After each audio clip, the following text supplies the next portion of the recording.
Bismillahirrahmanirrahim. Assalamualaikum warahmatullahi wabarakatuh. Eh, Selamat berjumpa lagi dengan saya.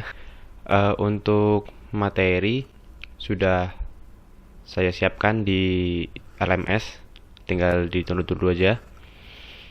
Jadi nanti saya jelaskan sedikit, saya rangkum nanti tentang materi-materi yang ada di modul. Oke, langsung saja kita mulai perkuliahannya. Pertemuan kali ini kita akan membahas tentang serangan kriptografi.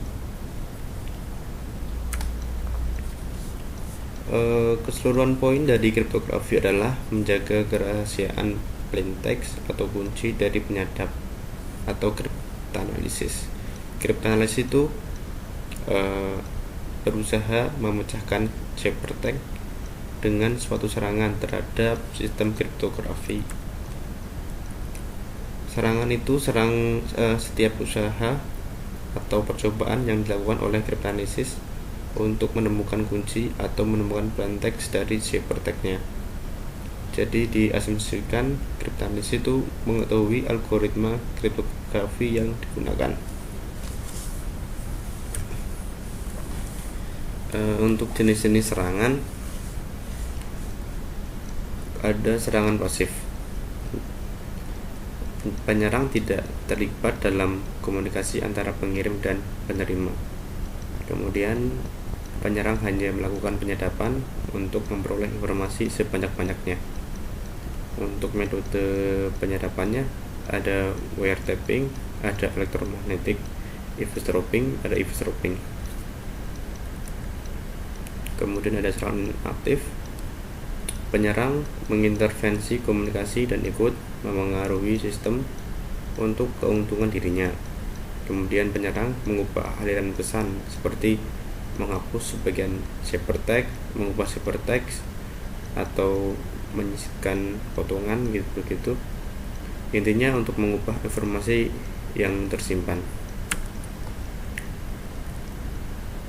Berdasarkan teknik yang digunakan untuk menemukan kunci, itu ada brute force attack, yaitu mengungkap plaintext atau kunci dengan mencoba semua kemungkinan kunci. Jadi mencoba-nyoba saja. Kemudian ada pasti berhasil menemukan kunci jika tersedia waktu yang cukup. Jadi ini hanya mencoba-coba, tapi ini membutuhkan waktu yang lama. Kemudian ada analytical attack, menganalisis kelemahan algoritma kriptografi untuk mengurangi kemungkinan kunci yang tidak mungkin ada. Caranya memecahkan persamaan-persamaan matematika yang diperoleh dari definisi suatu algoritma kriptografi. Data yang digunakan untuk menyerang sistem kriptografi itu ada ciphertext only, ada count plaintext dan corresponding ciphertext. Yang ketiga ada choose plaintext dan corresponding ciphertext, dan yang keempat ada choose ciphertext dan corresponding plaintext.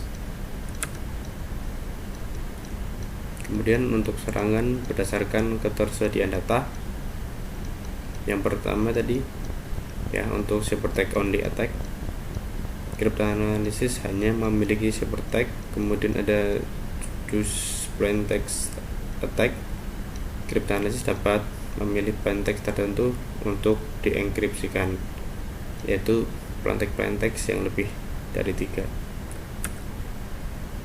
Ada adaptive choose plaintext attack, kriptanalisis memilih blok plaintext yang besar lalu dienkripsi, kemudian blok lainnya yang lebih kecil berdasarkan hasil serangan sebelumnya, dan begitu seterusnya. Kemudian ada choose key attack,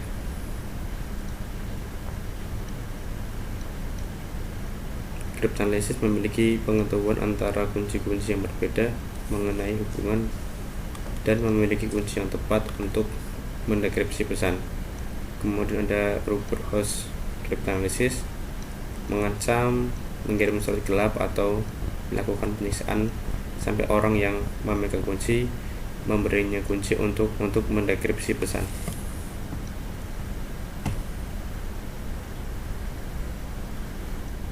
Sebuah algoritma dikatakan aman bila ia memenuhi 3 kriteria berikut. Yang pertama, persamaan matematis yang menggambarkan operasi algoritma kriptografi yang sangat kompleks sehingga algoritma tidak mungkin dipecahkan secara analitik. Yang kedua, biaya untuk memecahkan ciphertext melampaui nilai informasi yang terkandung di dalam ciphertext tersebut.